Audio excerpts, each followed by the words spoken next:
Still that cool breeze in the air this morning. Here's Frank with your forecast. Yeah, good morning, Kev. That breeze is indeed cool because it's out of the north. It's at about 11 kilometers per hour this morning. Winds are nice and light through Muskoka, Barrie, and Bancroft. With that northerly flow, we have temperatures right now minus 11, and if we factor in some of those winds, you need to dress for wind chills this morning, minus 17 here in Toronto. You can see without the wind in Barrie, they really have no impact for wind chills, but they have a wind chill this morning of minus 28 through Ottawa.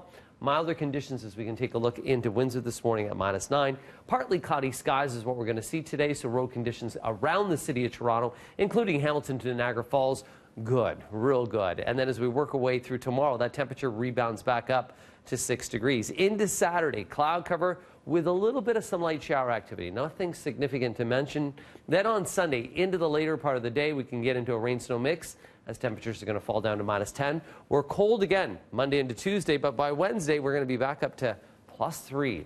So the roller coaster continues. That means more potholes carry on the roads. Oh, I'm sure. Yes, they are abundant. That is correct, sir. All right, as for the major routes right now, we are in great shape, and it looks like problems off the highways at Dixie and Derry have cleared away. So delays in that area really improving. Let's head over to our drive times and just see how the drive is shaping up right now.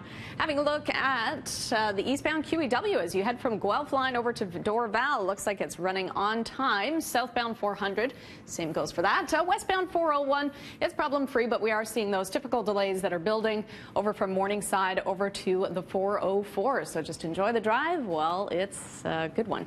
It's not going to last long. All right, over to you, Melanie.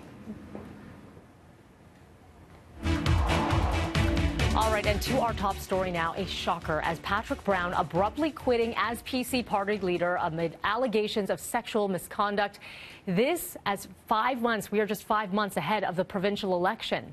The 39-year-old very emotional at a hastily called press conference late last night.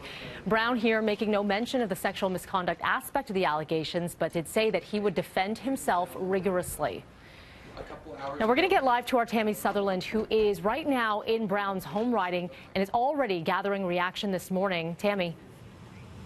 Yeah, that's right. It's mixed reaction, but all the people who we've spoken to here today are shocked because they did not hear about the news until we broke it to them here in Aurelia, where we are right now. Simcoe North is his riding. Now, of course, we watched some clips of that presser from last night. Patrick Brown emotional while vowing that he would defend himself against these allegations.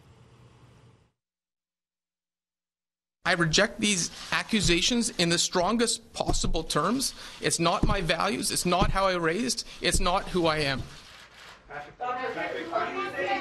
Now, Brown did not quit as leader of the party during that press conference at all. It wasn't until about 1:30 this morning that he put out a statement as well, quitting. And it reads in part, these allegations are false and have been difficult to hear. However, defeating Kathleen Wynne in 2018 is more important than one individual. For this reason, after consulting with caucus, friends and family, I've decided to step down as leader of the Ontario PC party. I will remain on as an MPP while I definitively clear my name from these false allegations.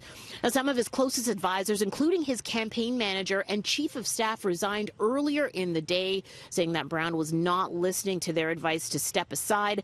One political analyst says Brown had no choice but to remove himself as leader of the party. His staff have resigned en masse. That news conference was the worst possible news conference. He made himself look guilty. Once again, people here in Aurelia in Simcoe North, where he ran and won as MPP, waking up to this news this morning. We'll bring you more reaction from voters here coming up later in the show. Mel, I'll send it back to you. Okay, Tammy, thank you so much for that. So as a recap, here's what we know right now. Yesterday, it was around 9 p.m., announced that Patrick Brown would be holding a 9:45 news conference. It was around that time he appeared visibly shaken at Queen's Park, and without going into any major detail, he said that the allegations against him are not true. Members of his inner circle who say they urged Brown to step down resigned en masse. And at about 1:30 this morning, Patrick Brown resigning. He won the leadership of the Ontario PC back in May of 2015. Before entering provincial politics, he was a federal MP. So we'll continue to follow this for you throughout the morning.